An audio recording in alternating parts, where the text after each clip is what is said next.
Nous revoilà pour un nouveau numéro de votre émission Def Buzz. Comme j'ai l'habitude de le dire, Nenalen Def Buzz, c'est une émission qui part sur Sénégal Live avec Tange Tandian. Cette fois-ci, Tange kan lay découvrir. Nenalen Def Buzz, ça ne veut pas dire que da ngay def buzz maanaam def ay njombe wala am ay mensonges créés. Quand on dit Def Buzz, maanaam képp koo xamante ne ci la ngay yëngu maanaam ci sa wàllu professionnel maanaam da nga ciy def buzz maanaam am loo xamante ne da nga ko ci créé occuper la toile de la presse people ñun daj lay seet si. Raison pour laquelle aujourd'hui am na kenn koo xamante ne ci Sénégal jamono ji moom rek fii def buzz. Lu tax ma ne moom moo fi def buzz parce qu'elle a osé par son talent, elle a osé par son style, elle a osé par son savoir-faire, elle a osé pour toujours dire ce qu'elle pense à travers sa musique. Raison pour laquelle ma ne duma seeti kenn moom lay seeti kookoy kan Ramatoulaye Sarr alias Guigui nuyu naa la. fay naa la Tange. mën nañu xam kan mooy Guigui en général kan mooy Guigui. waaw Guigui nag mi ngi nekk artiste boo xamante ne ñu ngi ko découvrir en 2013 à travers son premier single Jotna. Guigui aussi nekk na doomu Grand Yoff doomu Grand Yoff juddoo màggee yaroo Grand Yoff donc jàng ba master inscrit en doctorat en communication marketing communication que ça soit politique et événementiel aussi donc Guigui daal mi ngi noonu. doomu Sénégal daal en général. dégg ngeen nu mu présenté boppam kooku mooy Guigui dugg ci musique en 2013 jàng am ay diplôme am ci marketing et tout cela ci loolu lay ñëw Ramatoulaye Sarr nga tudd muy sa vrai tour ñi lay woowee Guigui le nom d'artiste ça vient d'où? waaw le nom effectivement bien vrai que moom laa jël si bi ma ñëwee ci scène musicale bi mais sama surnom la. Depuis toute petite donc Guigui lañ ma doon wooye sama trono aussi Guigui lañ koy doon wooye yal na ko yàlla yërëm amiin donc man tam bi ma juddoo donc xam nga surnom rek day toppee loolu moo waral tey ñëpp di ma wooyee Guigui bi ma demee na di dugg scène musicale bi ma xam ne am naa tour boo xamante ne c'est assez particulier donc jarul may wut beneen tour de scène moo tax ma jël Guigui bi rek mu continuer. ñoo ko déggandoo looloo tax mu jël turu Guigui bi on va rentrer au fond des choses tey ak suñu débat ak Guigui parce que moom mooy def buzz Guigui fonctionnaire de la banque nga woon da nga doon liggéey banque ana liggéey bi fu mu toll. yow kañ conjugué nga sa verbe ba pare woon yow tu es informé. parce que gisatuma la ngay xëy di wàcc. waaw voilà donc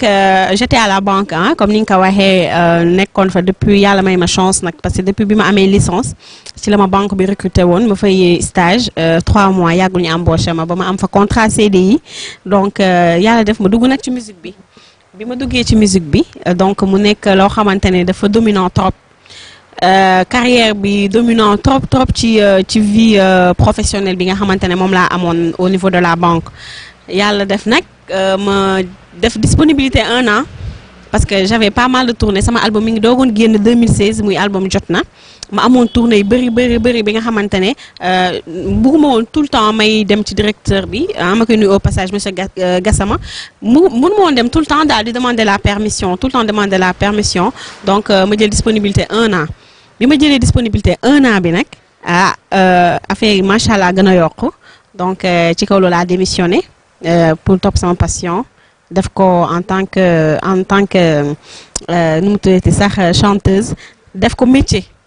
parce que passion la woon mais léegi bàyyi naa métier donc su ma demee ba bàyyi métier donc lii dama ci war a def métier def ko gagne-pain.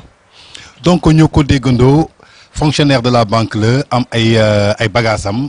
ay diplôme am nekk ci banque bi yàlla dugal ko mu dugg ci passion musique raison pour laquelle tey ñu war a toog ak moom waxtaan ci wàllu musique Guigui dañu la gis bi ngay dugg ci musique nga choisir sa style ñëpp xam na ni que Sénégal mbalax moo fiy dox ñëpp xam na ni que Sénégal peut-être acoustique bi sax toxu fi yow nga osé dem jëli R&B lan mooy histoire u Guigui ak le style R&B au Sénégal. influence R&B bi maa ngi ko am depuis xale le fait que may seetaan télé di surtout Trace TV MTV donc di seetaan ñoom Beyoncé ñoom Rihanna ñoom Ashanti xama ñoom Christina donc passion bi fa la jógee j'étais plutôt vers l'international moo tax bi ma commencé musique donc bi ma ci waxtaanee ak ki nga xamante ne moo doon arrangé son bi mu ne ma looy def comme style ma ne ko pop mbalax mu ne ma lan mooy pop mbalax ma ne ko maa ko créé boo gisee sax moo tax turu la reine du pop mbalax bi ñëw donc ma créé musique bi nga xamante ne américain bi dina ci gis boppam africain bi dina ci gis boppam japonais ñëpp dinañ ci gis seen bopp muy pop mbalax bi mooy musique pop mélangée avec mbalax soo xoolee pop mooy musique boo xamante ne dafa neex a fecc pop foo ko teg dañ koy fecc même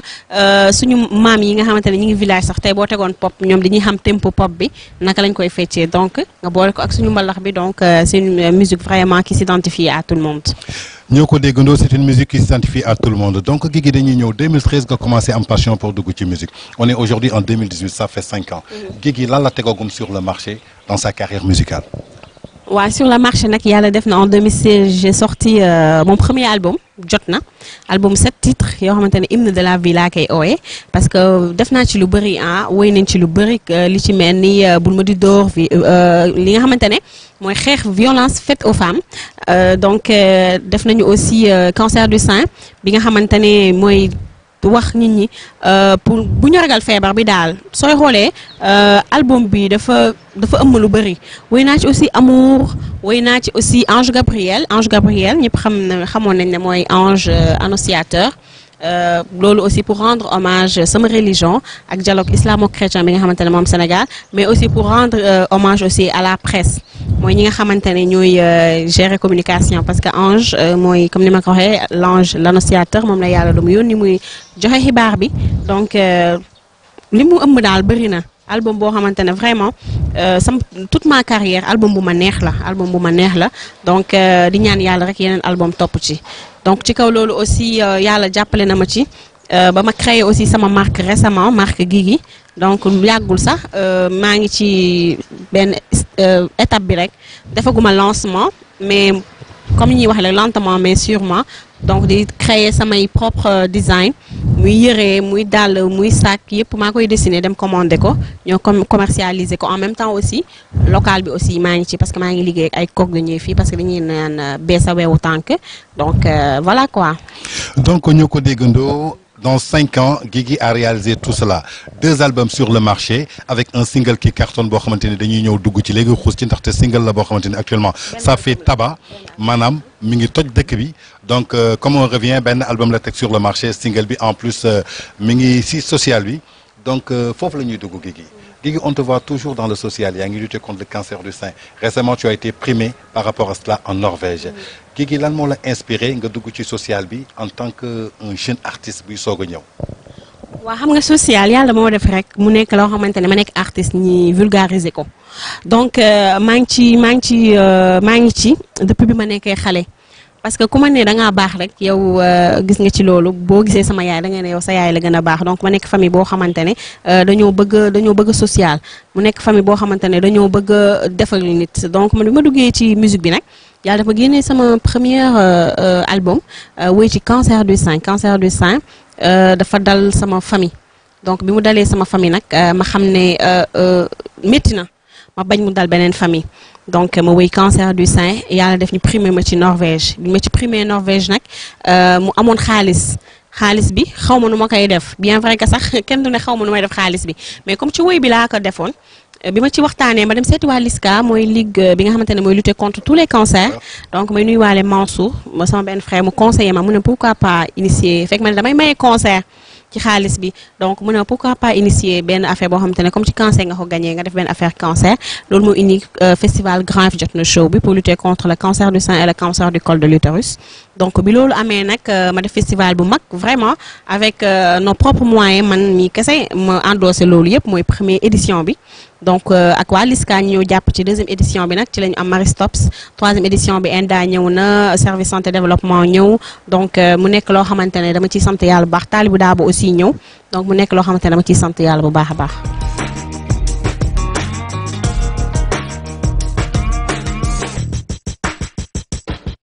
ñoo ko déggandoo c'est une artiste très engagée dans le cadre du social moo tax tey ñu woo ko mu wax ñu ko comme ni ma leen koy waxee toujours c'est Def Buzz c'est toujours avec Tange qui vous reçoit sur Sénégal Live. Guigui, on te surnomme la Beyoncé du Sénégal et on voit que tu es très osé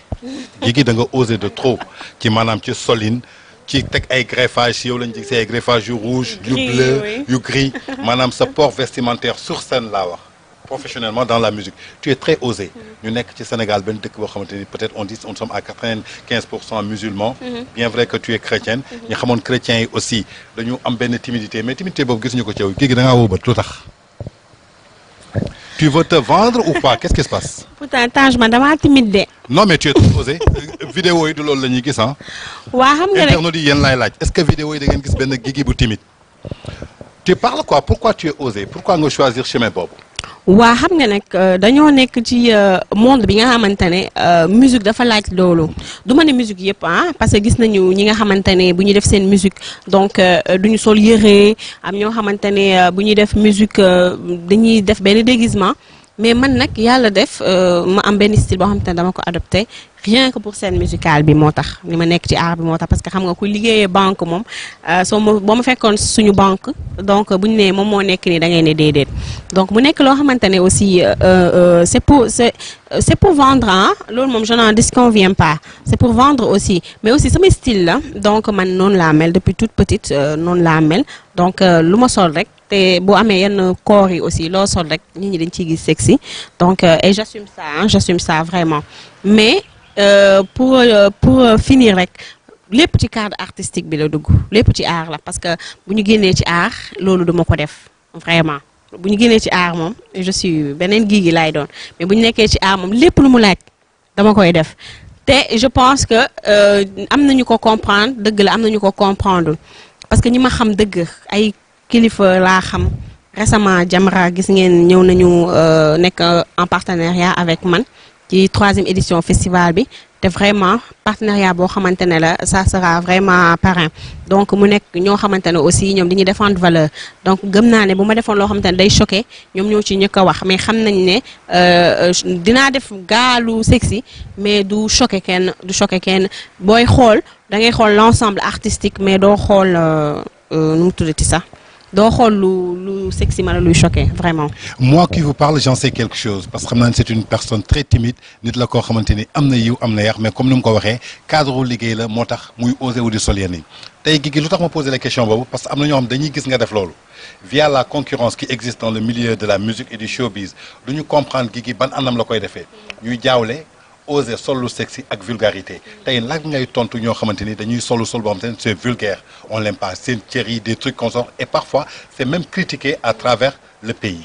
ban conseil nga leen di jox yow par rapport ni ngay doxee pour ñëw copier aussi yow wala def benn concurrence ba def vulgarité faites-moi la différence entre vulgarité ak sexy. waa sexy c'est quelque chose boo xamante ne góor bëgg na ko jigéen bëgg na ko te boo ko gisee daf lay neex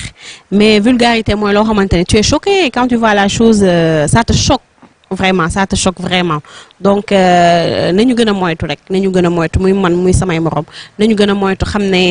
yàggul daal temps la rek day jeex donc yow boo xoolee bu baax sax Guigui bu njëkk ba ak léegi am na différence bu mag a mag donc am na yoo xamante ne yu bëri wàññi naa ko comme ni ñuy wax xar day weesu mote donc may ñaan rek artistes yi ñëwaat ci loolu bu baax a baax xam ne jaay baax na mais aussi nañu xoolaat bu baax li ñuy def.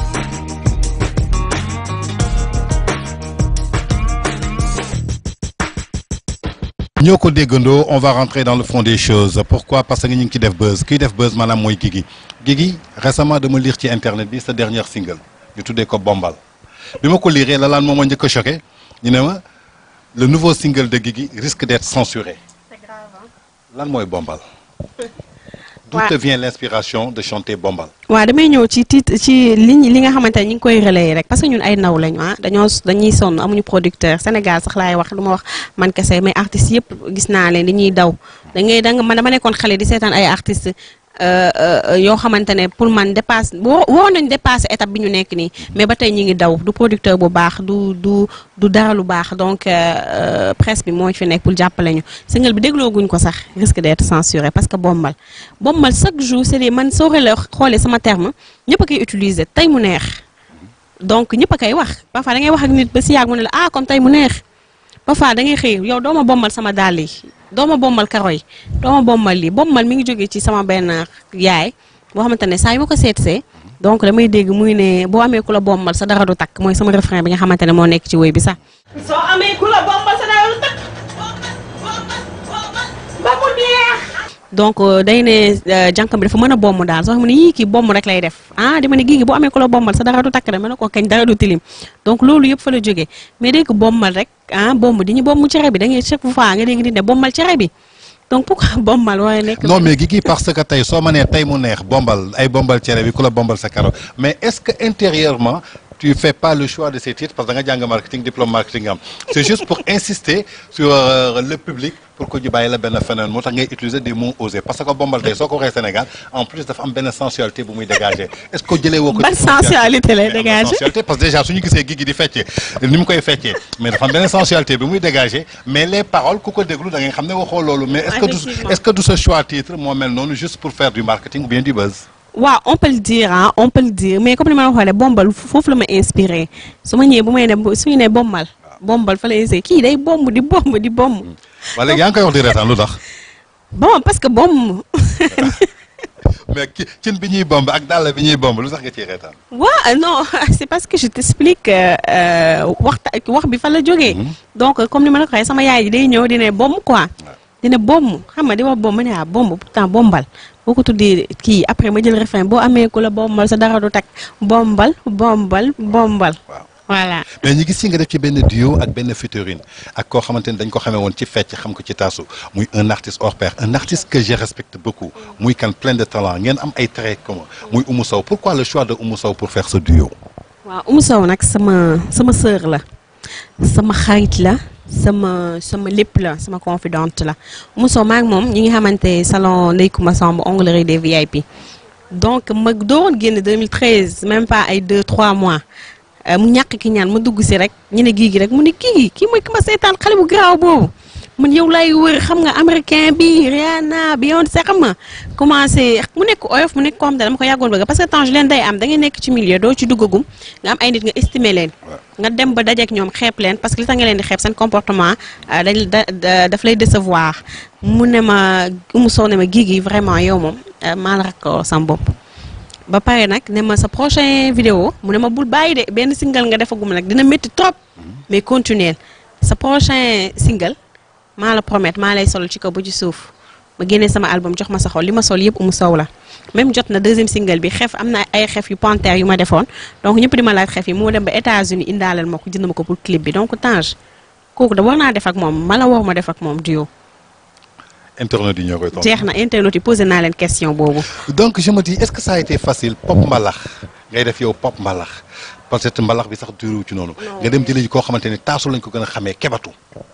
comment ça a été seen studio. neex rek studio bi neex parce que comme man ak moom ni ma la ko waxee dañoo déggoo donc dañ doon toog bu ñuy indi kaye bi ma ne ko cay intellectuel bi xam nga ñiy bind donc dem studio may remercier moo ak Laye Diagne mi nga xam te ñooñu ibbiloon seen studio bi donc liggéey ko vite fait liggéey ko mu nekk duo boo xamante ne sénégalais yëpp a ko bëgg barki dem moo ñaay bi mu génnee yàggu même pas une semaine maa ngi romb benn ngénte ñi teg ko fa gars yi di bomb lu amul fenn donc mu wéy ci lu am solo nag demee ci am ak xol te je vais te dire une chose moom génnee na single récemment mais dafa jël single am bi teg ko fële di promo bombal xam nga loolu effectivement bombal mooy promotion. waaw mu nekk ku ñàkk ki ñaan te bu ko neexoon tey def ak man duo ñaata yoon lañ ko fi gis artistes yu def ak artiste duo du ñu topp duo bi mais moom dafa jël single am fare ci xaalisam jël single bi teg ko fële jël sama bombal bi di promo donc Oumou Sow aw ma fayam li ñuy wax rek su fekkee ne li ñuy wax ci séeréer ak pël li ñuy wax am na Oumou Sow man ak yow ba géej gi fer incha allah xam naa ni moom comme yéen ñaar ba géej gi feex moom sax dinañu am impression par rapport seen single bi seen duo bi et surtout ci lu mu nekk donc Guigui toujours dañuy ñëw ci musique tey Guigui artiste nga tu as fait 5 ans de carrière voyagé nga def nga yenn scènes yu mag je t'ai vu au Zénith en 2014 je t'ai vu dans d'autres scènes dans des tournées avec d'autres artistes tey musique sénégalaise fi mu toll on a tendance à dire que la musique sénégalaise ne marche plus yow ban réaction ngay joxe ci musique sénégalaise. waaw fi mu toll noo ko gisee. vraiment je suis en phase avec toi ah musique bi doxul musique bi moom doxul bougé wul maître bougé wu ko donc le peu ñi nga xamante ne ñoo ci am chance mooy ñii di génn donc man li ma may chance sax mooy label yi may liggéeyal yi nga xamante ne ñoo nekk extérieur bu amee ay festival donc ñu woo ma au moins festival yi boo fa defee 1 mois 2 mois di nga am loo xamante ne moom loolu moom permettre tey ma créer tey sama marque mais fii cachet ñëpp xam nañ cachet artistes yi fii lan la donc da ngay gis nit sax mu nar la jël nga waxante ak moom cachet bañu ko ci ba mere la ci c'est pas professionnel professionnalisme bi la ñu jël teg ko fële di dawal sentiment te sentiment am na gaa mais business amul sentiment donc artistes yi comme ni ma la ko waxee rek artiste da ngay gis artiste boo xamante ne tey Tange man mënoon naa toog benn artiste ñëw gérer ma def sama production def sama promotion comme ni ñoom Jay-Z di def Jean-Jacques Goldman ni ñu def ak ñoom Céline Dion ba tey ñu toll fi ñu toll Jay-Z nu mu def ak Rihanna Beyoncé ah mais defuñu loolu donc nga war a xam ne musique bi doxul loolu moom musique bu doxul benn label moo fi ne ñëpp xam nañ ko donc benn label moo la fi yor moo la mën a assurer benn promotion 1 an mais à part label bi fi nekk beneen label nekku fi lu dul artistes yi ñooy jóg di daan nañu gars yi jàppale bàyyi critique négatif yu bëri jaay ñu man su ma gisee sénégalais di poster ay li tax mu may xaw a métti sax mooy defuñu ko ñun suñu artiste ñi koy defal yi beneen artiste def promotion beneen artiste yow sa artiste saa ñu ko wanee yaa ngi gis lu négatif ci moom. Est-ce que c'est pas la faute aux médias sénégalais? Parce que je me dis que souvent man je vois que tey benn artiste day jógee à l'étranger artiste du dem ci médias yi de mais médias yi ñoo koy wëri mu leen di tuutal. alors que on a nos propres produits. da leen di woo sax voilà est-ce que c'est pas les médias qui jouent sur cela? voilà du ma ne médias yëpp nag parce que du ma généraliser am na médias yu xam gëdd artiste mais am na médias yoo xamante ne vraiment donc duñu jox valeur artiste et je ne parle même pas des médias aussi seulement je parle aussi des gens de la population parce que population bi comme ni ma la ko waxee rek da ngay gis population boo xamante ne au lieu mu def promo artiste am day jël beneen artiste international def promo médias yi télé aussi mën nañu toog benn 1 heure de temps di teg ay musique internationale te man ci man sama musique gaa damay sant yàlla dina jaar Trace TV dina jaar TV5 mais yeneen chaînes yu mag yi comme ay TF1 ay énergie ay yooyu doo ci gis benn sénégalais bu ñuy teg ay 1 heure de temps amul. mais souvent damay dégg ni que tu es jeune Guigui artiste nga nañ ko wax te de souvent si télé yi wala ci rajo yi dafa am ay animateurs wala ay patrons de presse yoo xamante ni souvent dañuy bëgg def promotion canapé avec les artistes soit suñu bëggee dara si artiste bi amuñu ko dañuy joxe ordre pour clip bu tel ou bien son wu tel bu mu jàll ci télé bi wala ci rajo bi est-ce que tu n'as jamais été victime de cela? non heureusement nag rumeur boo xamante ni tere nañu sa clip fenn ou bien sa son. non heureusement nag man nag gis nga ni may gis nii dama nekk koo xamante ne dama doylu nag du ma topp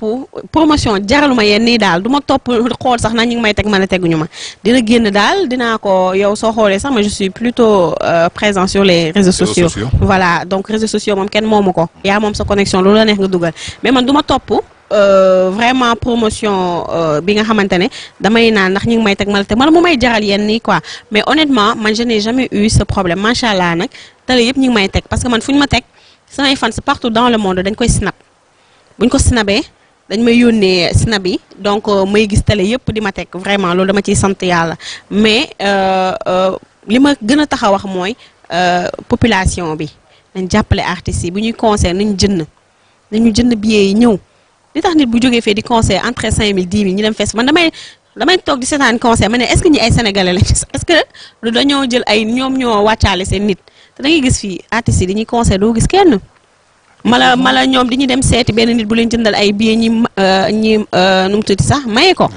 voilà donc la musique sénégalaise ne marche pas. non pas du tout. musique bi dafa manqué kilifa. parce que artistes yi amatuñu kilifa parce que foog nga am un manager professionnel am un chargé de communication am un staff est-ce que Guigui am na loolu. waaw man nag comme ni nga ko gisee rek xam nga boo xasee am yenn niveau intellectuel yi dafa am loo xam te dañ koy gérer man bi ma génnee ci laa am chargé de com ci laa am naa staff chargé de com manager ak ki nga xamante ne mooy sama assistante ñoom laay gën a di nekkal mais am naa sama staff boo xamante ne booy xool sama festival yi ni muy jaaree yoon comme des professionnels donc ñoom ñoo ciy liggéey bu baax a baax mais loolu yëpp tamit nit ki da koy dëgg la amour bi mi ngi ci mais aussi artistes yi soo gisee duñ ko am parce que ça demande des moyens parce que nit du la xëyal suba ba jant soo di la guddi di la bëccëg di la gérer yenn te du am ci yow dara. mais Guigui est-ce que du looloo tax nga am percée bi de 2015 à 2016 nga réussir ci sa album réussir ci sa single réussir ci def des œuvres sociaux ba créer sa marque est-ce que du professionnalisme boobu la ko may tey est-ce que gisoo ni que soo bëggee egg fenn foog nga jël les moyens pour le mettre devant. waaw effectivement c'est juste pour parler à tes frères ak sa jeune artistes yoo xamante ni comprendre. effectivement gis nga Tange affaire bi liggéey la naka la nekkee liggéey mooy da ngay sacrifié wu man par exemple suñu ma fayee sama cachet du ma benn sama oto sax man maa ci def essence dem su ma fayee sama cachet noonu laa koy séddale chaque fois sama manager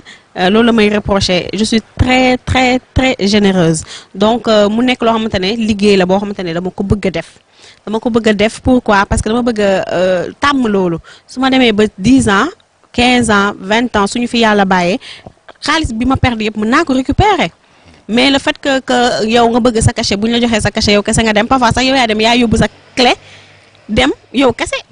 yow artiste yow kese donc je pense que c'est pas professionnel man booy xool sama fecckat ki ma doon àndal soosé temps yi sax ñu ngi waaj beneen bu bees bu war a génn aussi donc ma bëgg a def ak moom benn duo aussi pour vraiment tàllal ko loxo aussi parce que yàgg na ma feccal ça fait 4 ans mu may feccal donc laaj na aussi nit ñi xam ko ku mën taasu la donc même man samay fecckat dañoo fidèle voilà donc bañ na ko bu ñu toogee une semaine dañuy woo Cheikh ne ko ndax liggéey amul tellement que dama leen tàmmal vraiment ku ma liggéeyal fay la donc mu nekk loo xamante ne dama ciy sant yàlla bu baax a baax. donc ñoo ko déggandoo aar bi képp ku ci bëgg a dund da nga ko war a dundal nag nga koy dundalee maanaam ci la ngay liggéey moom ngay investir pour atteindre à un certain niveau du samay kàddu nag Guigui prouvé na ko parce que gis na am na réussite Guigui dañuy ñëw ci beneen phase émission bi dafa am ay image yu ma lay won gis nga image bi. dinaa la woon beneen gis nga bi. génne nga yu yàgg. ma wonaat ko beneen gis nga bi. oh yàgg na. ma wonaat la beneen. waaw yàgg na. gis nga bi. yii yëpp ay 2013 la 2014. donc tey ay image la yoo xamante ni su ma xoolee image yi xool Guigui sama kanam tey bi ma jàkkaarlool je vois que y a une large évolution sur Guigui maanaam ci côté carrière am ci côté waxinam ak ci présence physique am Guigui est-ce que tu peux nous faire le résumé de Guigui temps bi ak Guigui tey bi ci 5 ans yi. waaw la ban sentiment nga ci am. da nga avancé da nga dellu ginnaaw am nga fierté ci lu tax nga duggoon ci musique bi da nga bàyyi banque bi qu'est-ce que tu peux me résumer sur cette. waaw mooy sant yàlla rek première image bi nga njëkk a wane mooy image bi nga xamante ne benn journal bi ñuy wax enquête. bi ma découvrir donc ñëpp di laaj ndax dégg naa olof ma la dégg ma olof ba na ko bi may def interview bi sax sama manager dañ ko doon laaj ndax moom moo ñuy traduiral parce qu'il pensait que man américaine la donc mooy bi image bi nga ñëkk a gis donc boo xool image yi tu sens nettement que am na évolution comme ni ma koy waxee rek xar day weesu mote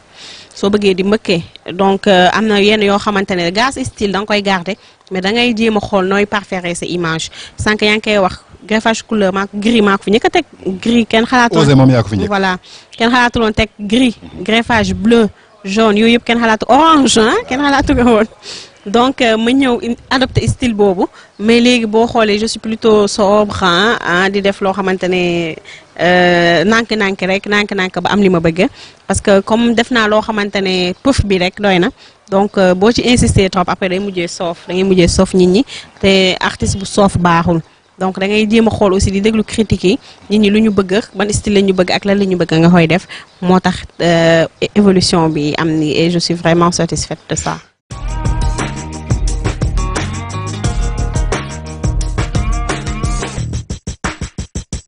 ñoo ko déggandoo c'était Def Buzz avec Tange qui recevait Guigui waxee évolution boobu Guigui tey citoyenne nga sénégalaise nga porteuse de voix nga dañ lay déglu partout à travers le monde am nga sa point de vue am nga sa opinion ci Sénégal tey ñu ngi jëm ci ay échéances électorales en 2019 ñuy wax waxu parrainage tey Guigui ban message lay lancé ci loolu ak naka la jàngatee parrainage boobu. donc parrainage bi comme ni ko ñëpp gisee rek comme loo xamante ne lu mënul ñàkk la donc foog mu am foog naa ne sénégalais yu bëri comprendre nañu loolu moo tax déggoo si sax coow lu bëri ñëpp adopté ko donc lenn rek lay ñaan li fi xewoon 2012 yàlla bu mu fi xewati parce que politique ak Sénégal ni mu amee jàmm amul dara certes du ma ne sax amul dara parce que quand même dëkk bu am géej am pétrole donc am or am nga dara mais niveau de vie bi laay waxee parce que boo xoolee sur 10 personnes benn nit moo ciy dund aisément le reste yëpp mooy citoyen yi nga xamante ne ñu ngi ci seen pouvoir d'achat c'est tellement faible ba nga xamante ne mën nañ ne pauvreté la ñuy dund te pourtant dëkk bi riche na mais am na jàmm donc élection yi li may ñaan rek c'est bientôt 5-6 mois donc li may ñaan rek mooy nañ ko def ci jàmm ak salaam affaire yi na jaar yoon. parce que lu ëpp solo mooy nga tëdd nga nelaw boo tëddee nga nelaw sa conscience tranquille donc foog naa moo ëpp solo ci nit donc loolu solo boobu naka lay amee mooy yow xamal ne li nga def ak li nga sekk ak population bi def nga ko mooy voté nañ ci jàmm ak salaam ku gagné na ci jàmm ak salaam ki perdre na ñi perdre laay wax sax parce que plusieurs la ñuy doon kenn moo ciy gagné ñi perdre na ñu gëm ne dañoo perdre. te nañu def fair play naka lañu defee fair play mooy campagne yi léegi mu commencé Tange meeting bu amee ngir yàlla war a suuri Tange buy meeting man Guigui naa am ngor naa am fulla naa am dignité naa am personnalité ba sama alentour kenn du fa taxaw kenn du fa sànni xeer kenn du fa saaga su ma def sama caravane yow sooy def sa caravane aussi naa am ngor ak dignité ak personnalité ba nga xamante ne kenn du fa taxaw le mot nervi warul am Sénégal nervi moom mooy dof buy dem rek ñoo fay la benn 10 000 ne la dama sànni fee xeer ñi rey la fi nga dee après nga indi benn coow lor sa famille donc loolu amul sens nañ ko def avec classe avec dignité ku gagné xam ne moo gagné dëkk bi jëm kanam may ñaan yàlla Sénégal gën a soppeeku donc Sénégal jëm ci kanam daal man daal violence bi daal mooy sama problème Tange. Guigui crie non à la violence toujours c'est Guigui la citoyenne sénégalaise la porteuse de voix aujourd'hui natif de Grand Yoff nga juddoo Grand Yoff ngay fierté Grand Yoff tey seen maire di Khalifa Sall ñu ne candidat la mu nekk en prison sous l'injustice yow comment tu trouves ça ce point de vue en tant qu'artiste en tant que porteuse de voix. waaw sama bés damay ñu ko wax en tant que doomu Grand Yoff en tant que doomu maire aussi parce que maire aussi donc dañuy naan ku gërëmul nit doo gërëm yàlla donc am na loo xamante ne def na ko ci man donc ñi ngi koy ñaanal man maa ngi koy ñaanal waa Grand Yoff ñi ngi koy ñaanal donc fi mu nekk fële xam ne du place am yàlla génnee ko si jàmm ak salaam te bu neexee yàlla suñu borom dina ko def parce que ñëpp loolu lañ koy ñaanal donc may ñaan yàlla rek ñi nga xamante ne ñoo xam dossier bi ñu def seen liggéey bàyyi suñu maire Khalifa Ababacar Sall mu génn jàmm ak salaam. ñoo ko déggandoo loolu la lancé pour Khalifa Ababacar Sall le maire de Grand Yoff Guigui lan mooy say projet. waaw Tange nag samay projet mooy sama album bi nga xamante ne maa ngi ko bëgg a def en duo avec sama artistes yi nga xamante ne ñoom laa sentir que ça soit national que ça soit international mu nekk album boo xamante ne pourquoi pas am ci disque d'or parce que tamit man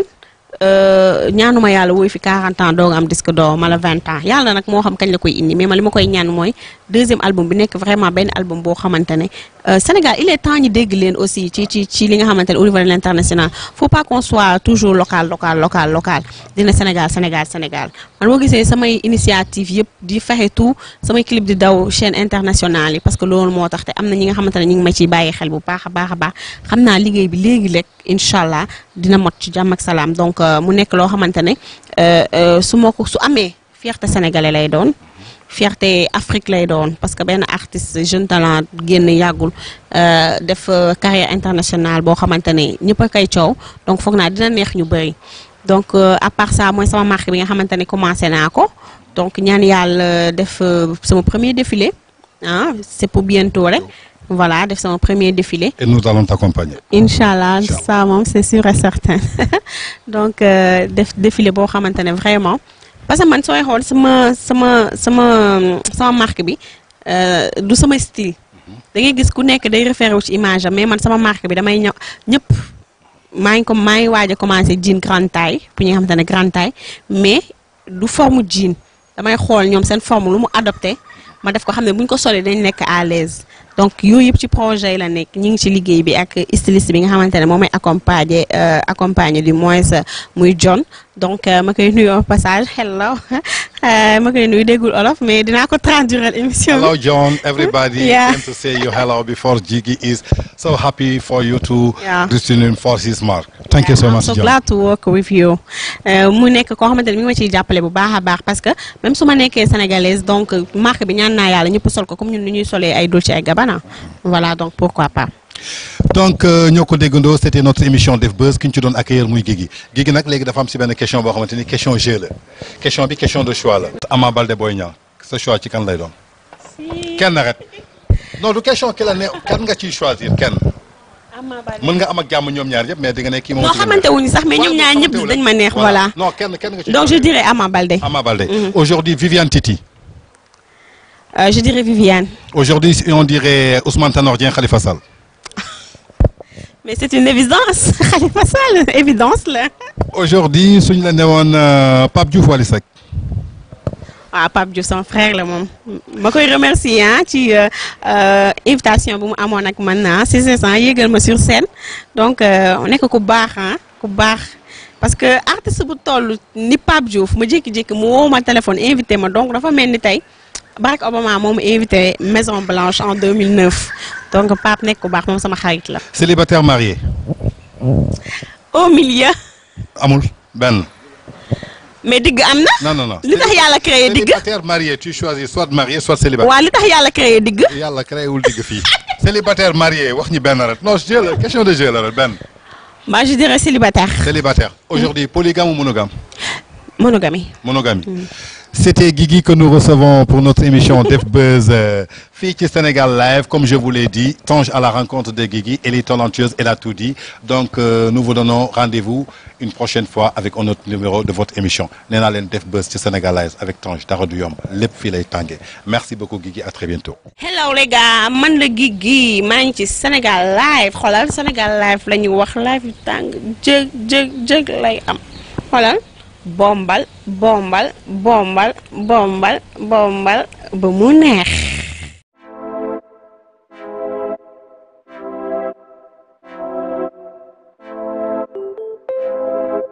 One.